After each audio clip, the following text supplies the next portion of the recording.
नमस्कार दोस्तों, CMICS YouTube channel पर आप सभी का स्वागत है। इस वीडियो में हम प्रतिष्ठित संस्थान योजना या इंस्टीट्यूट ऑफ एमिनेंस स्कीम के बारे में जानेंगे। हर वर्ष उच्च शिक्षण संस्थानों को जो इंटरनेशनल रैंकिंग दी जाती है उसमें भारत के जो टॉप IITs हैं, कॉलेजेस हैं, यूनिवर्सिटीज़ हैं वो काफ़ी पीछे रहते हैं। तो इस वीडियो में हम बात करेंगे कि वो अंतर्राष्ट्रीय रैंकिंग किन पैरामीटर्स के आधार पर दी जाती है और भारत के इंस्टीट्यूट उसमें इतना पीछे क्यों रहते हैं। आगे जानेंगे कि भारत सरकार इस दिशा में क्या कदम उठा रही है। तो चलिए शुरू करते हैं।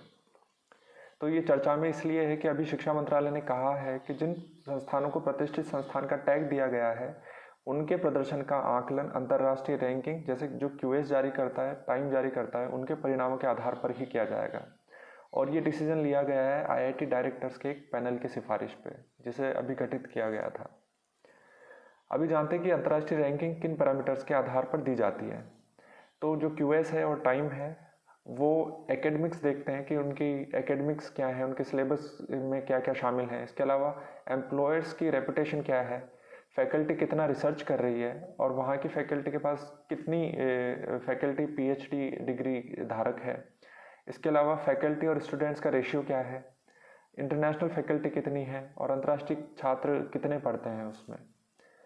तो भारत के जो टॉप इंस्टीट्यूट्स हैं उनके बारे में जान लेते हैं। IIT बॉम्बे अभी टॉप पे है, IISc बेंगलोर सेकंड पे है, IIT दिल्ली तीसरे पे है और ये बाकी टॉप 10 के इंस्टीट्यूट्स हैं। तो जो भारत का टॉप इंस्टीट्यूट अभी है IIT बॉम्बे, उसकी जो इंटरनेशनल रैंकिंग है QS की रैंकिंग में, जो उसकी इंटरनेशनल रैंकिंग है वो 172वीं है। IISc बेंगलोर की 182 है, IIT दिल्ली की 184 है। तो ये देखा जा सकता है कि जो भारत के टॉप इंस्टीट्यूट है वो काफ़ी पीछे हैं अंतर्राष्ट्रीय स्तर पर।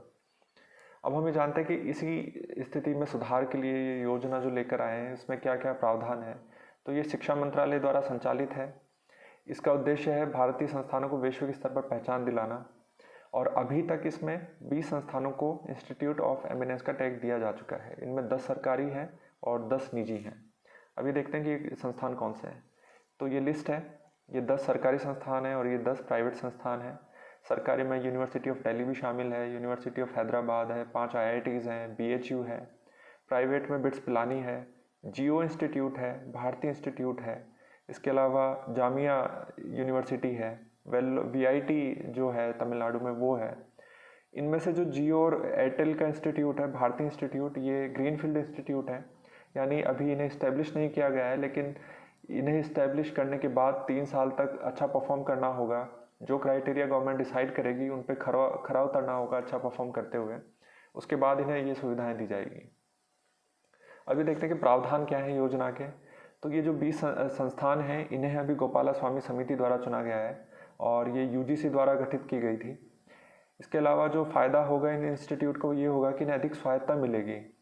इंस्टीट्यूट ऑफ एमिनेंस का टैग मिलने के बाद इन्हें अधिक सहायता दी जाएगी। इसके अलावा विशेष सहायता राशि दी जाएगी जो कि 5 वर्षों में 1000 करोड़ के आसपास होगी। यह केवल सरकारी संस्थानों के लिए दी जाएगी। तो इसमें क्राइटेरिया भी डिसाइड किया गया है कि जो वर्तमान में भारत के संस्थान टॉप 500 में आते हैं वैश्विक स्तर पर, वो इसके लिए अप्लाई कर सकते हैं।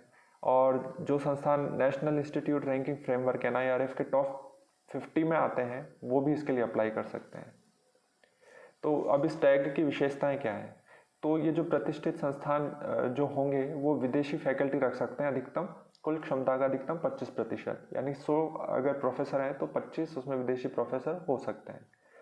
अब ये जो विदेशी प्रोफेसर होंगे वो अधिक सैलरी देनी होगी उन्हें, लेकिन उसका फ़ायदा ये है कि वो एक अलग एक्सपीरियंस लेके आएंगे अपने साथ, जिसका फ़ायदा हमारे यहाँ के स्टूडेंट्स को होगा। दूसरा जो उसकी विशेषता है वो है कि विदेशी छात्रों को ये संस्थान प्रवेश दे सकते हैं, अधिकतम 30% हो सकते हैं ये विदेशी छात्र। इसके अलावा इन्हें पाठ्यक्रम निर्धारण की स्वतंत्रता होगी तथा UGC द्वारा जो परीक्षण लागू किया जाता है वो इन पर लागू नहीं होगा। और ऑनलाइन कोर्सेज चलाने की छूट होगी जो कि कुल कार्यक्रमों का अधिकतम 20% होगा, बाकी के 80% ऑफलाइन होंगे। अब हम ये जानते हैं कि एग्ज़ाम के पॉइंट ऑफ व्यू से किस तरह से इम्पॉर्टेंट है। तो संस्थानों की रैंकिंग पूछी जा सकती है, जारी करने वाली संस्थाएं कौन सी है। QS है जो कि ब्रिटिश संस्था है, टाइम है जो कि प्रतिष्ठित मैगजीन है।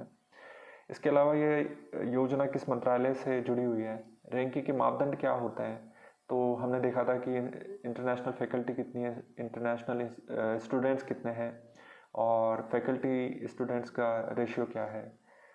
इसके बाद पूछा जा सकता है कि इस योजना की क्या विशेषताएं हैं। तो इसमें विदेशी फैकल्टी रख सकते हैं 25%, विदेशी छात्र 30% तक रख सकते हैं और पाठ्यक्रम की उन्हें स्वतंत्रता होगी।